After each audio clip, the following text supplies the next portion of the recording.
এই সিরিয়ালটা দেখলে আমার খুব কান্না পায়। হ্যাঁ, এটা খুব দুঃখের সিরিয়াল। তোদের ভাইগুলো বেশ ভালোই আছিস তাই না?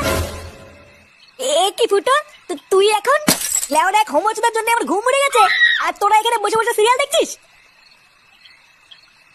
বাড়া তোর আবার এত রাতে কি হলো? এত খোঁচে আছিস কেন?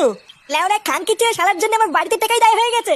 তোদের ভাই হোমোচুদার বাল প্যান্ট খুলে দিচ্ছে, প্যান্টের ভিতরে হাত ঢুকিয়ে নাড়ি দিচ্ছে। বোধ হয় কি থাকা যায় নাকি? এই গার মেরেছে ফুটো, তোর শালা যে এইরকম এ তো আগে জানতাম না। ভোদা জানবে কি করে আমার শালা যে হোমোচুদা সবাইকে বলা যায় নাকি? বেশ ভালোই হলো ফুটো, তোর শালার কাছ থেকে মাঝে মাঝে একটু ফিরি ফিরি হ্যান্ডেল মারিয়ে নেবো। ওটকে দেখছিস ও মরছে ওর জ্বালায়, তার উপরে আবার আলবাল বকছিস। বাড়া তোরা কি কিছু করবি নাকি আমি একাই ওই শালার গুষ্টি গুদ মেরে দেবো? লেওড়া তুই অত মাথা গরম করিস না ফুটো, দাঁড়া কাল সকালটা হোক, আমাকে একটু ভাবতে দে কি করা যায়, তারপর তো শালার ব্যবস্থা করছি।